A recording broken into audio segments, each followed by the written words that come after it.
Good day, everyone, and thank you for joining today's session. Now, I want to take you on a journey. Imagine the government says, we want to build a new housing estate in this local government. What do you think happened first? Is it just to pick a random piece of land and start building? The answer is no. It doesn't work that way. Let me walk you through the stages that are involved. Stage 1: Land sourcing and planning and the key professional. Let's begin by talking about the unsung heroes behind every estate or town you see around, especially government developed ones. A lot of people think development starts when you see a bulldozer clearing the land, but that's actually one of the last steps. Development starts long before any construction, and it begins with assembling a team of professionals who understand how to turn raw land into livable communities. Let us look at the first set of professionals involved at the sourcing and planning stage. Number 1, a town planner, the visionary and strategist. First on the list, and I say this with pride, is the town planner. Planners' work is not just about drawing layout. They start by doing something called a site selection analysis. That means they carefully study the land to know if it is suitable for development. They look at factors like proximity to the roads, access to water and electricity, topography of the land. Is it swampy, hilly, or flat? Is the land within a gazetted development zone or a conservation area? They also look at the future implication of the development. For instance, can the estate expand in the next 10 years after completion? What will be the traffic within and outside the estate look like? Can commercial activities fit into the community without disturbing the peace of the residents?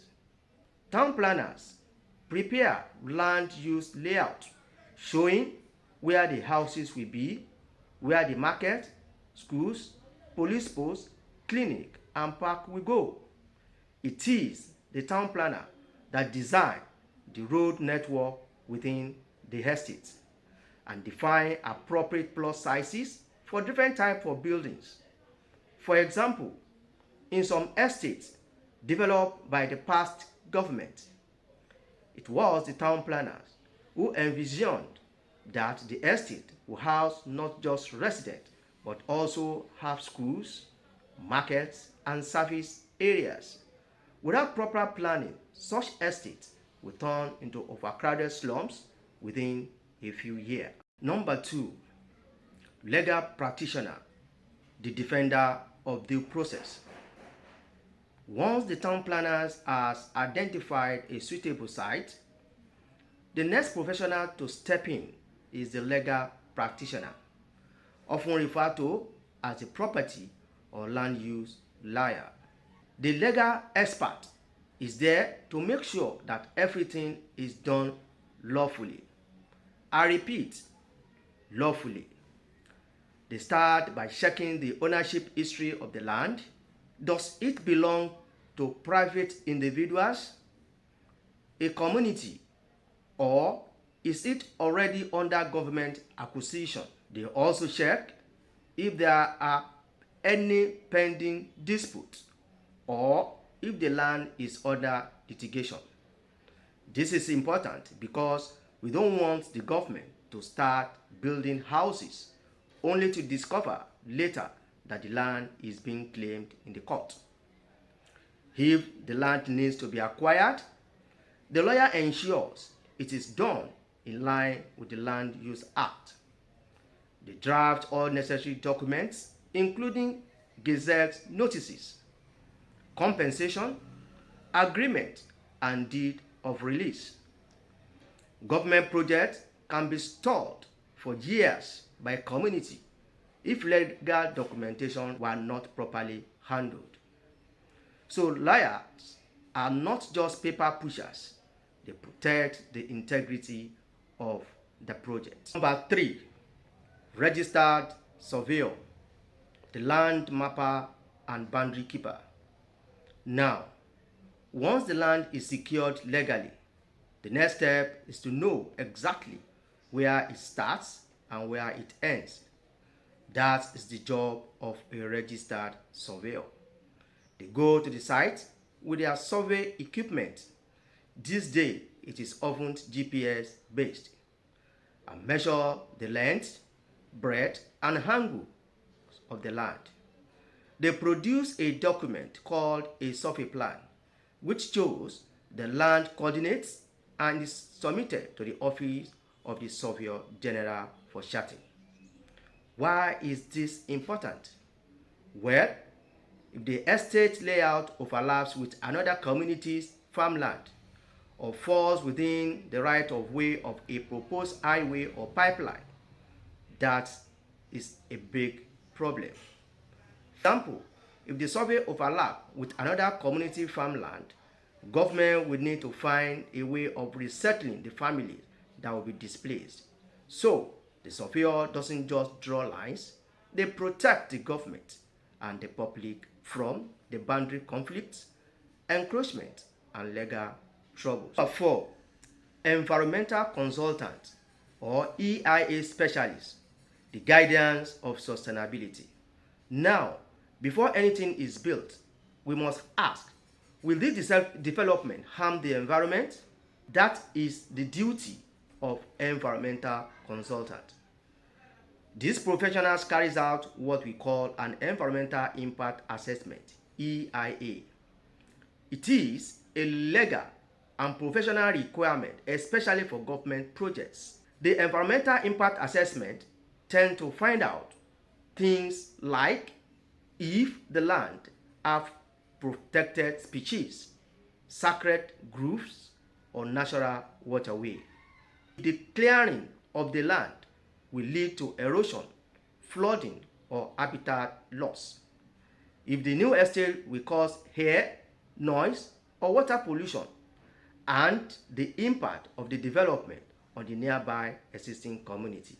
For instance, a named government estate was redesigned after the environmental impact assessment, EIA, revealed that the original layout would block a natural stream used by the nearby villagers for fishing and irrigation. The consultant therefore proposed a green corridor to preserve the stream while still allowing development around it. So, the environmental consultant ensures that the government projects are not only functional but also responsible and sustainable. In conclusion, our discussion in stage 1 revealed that before you even see a road or a block on any government site to be developed, a due diligence must have been done, all things being equal. The town planner must envision the space and create order. The lawyer ensures the land is secured properly.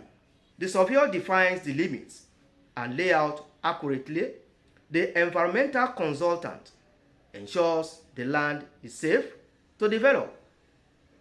Together, they form the foundation of a successful community.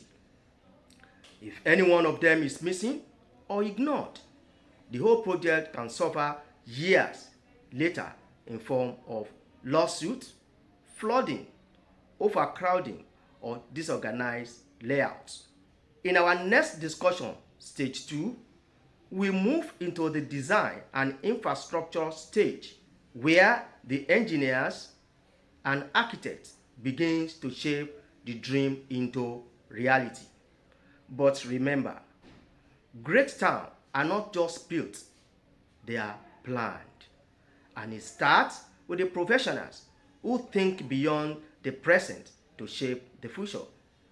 At Cable Plus Property Media, our aim is to educate, and guide you on all issues related to land and landed property. Don't forget to subscribe to the channel free of charge. Turn your notification button on so as not to miss the next episode. Like and share with friends, families, and colleagues. This information is meant for you. Bye for now, and see you in the next episode.